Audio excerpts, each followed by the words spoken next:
Hello mga kumare, so pa-flight na kami ng papunta ng Japan. So before kami umalis, ang lagi kong chine-check lagi yung internet connection. Kung pagpunta namin doon, okay ba?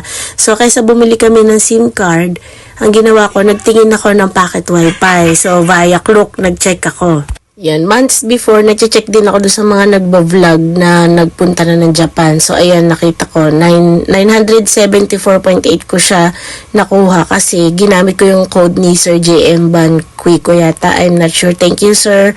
Yan, so nabook ko siya ng February 24, 1 week before kami umalis. Paano mo siya i-claim? Kailangan mo yung code na yan kasi wala ka pang internet doon. Yan yung check nila, tsaka magbigay ka ng passport and one valid ID. Ano-ano naman yung mga kasama niyan sa loob ng envelope na yan. So yung in-order ko is yung packet wifi, ayan. Tapos may charger siya, tapos may kasama rin na power bank. Tapos meron din akong chinek na translator para pag di namin naintindihan yung mga language nila o kaya naman mag-talk ka ng English, tapos naka-translate sa Japanese para maintindihan nila.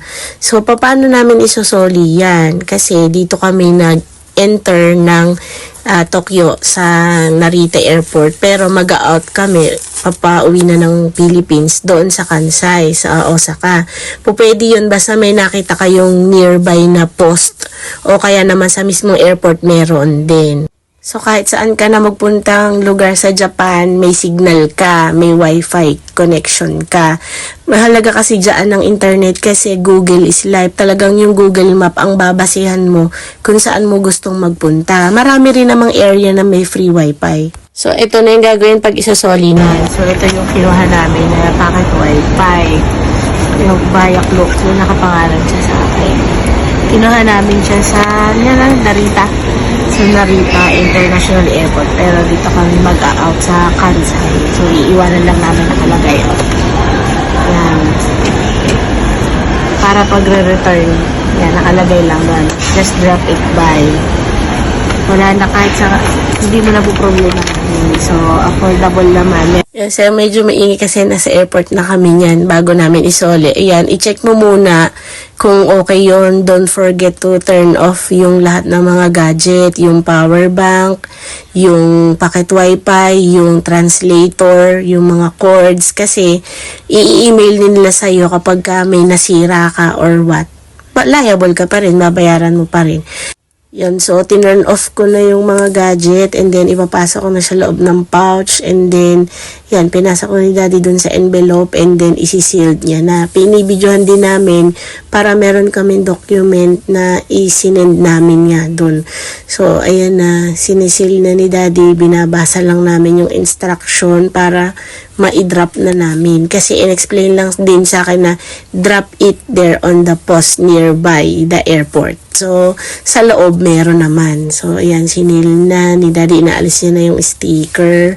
So, nagtatalo-talo pa nga kami. Sabi ko, daddy, tama ba? Oo, ayan na nga binasa na nga natin Yun, tapos sinil na niya na. Tapos, i-drop namin dun sa may malapit na post. Yan. So, pakita namin. Kaya, yan, ganyan, maganda rin yan, magdo-document kayo para at least kumbaga sa black and white, may evidence kayo na inihulog talaga ninyo doon yung parcel or yung hiniram na packet wifi. So, ito na yung post. Ayan, tignan nyo. Ihulog ni daddy na doon. Yan. Kasi may nakalagay doon never maghulog ng walang envelope ng mga packet wifi kasi masisira. Ayun yung, kung napapansin nyo yung black. So, ayan, inihulog na ni daddy dito. So, after that, iniisip ko, sabi ko, ano ko na nangyari, na-receive na kaya nila yon. And then, after ilang days, nag-send sila ng email sa amin na na-receive nila. And then, i-check din daw nila yung packet wifi kung okay. So ito yon, nag-confirm sila na na-receive na nila yung parcel and then okay naman. 'Diba? So, less hassle yan. At saka isa pa, medyo nakamura kami gawa nga nung ginamit kong code. And one more thing, kung bibili ka ng SIM card, tas matagal ka na bago bumalik or hindi ka na babalik dun sa country nila, sayang yung bili mo. Kaya mas maganda, mag-rent ka na lang ng packet wifi tapos hindi pa nagloloko yung signal. Anyway, lahat naman halos ng place may signal doon. Kaya hindi ka mamumroblema. Yun nga lang, yung safety kapag kumonek ka sa free wifi, diba? Nakakatakot din na ma-hack.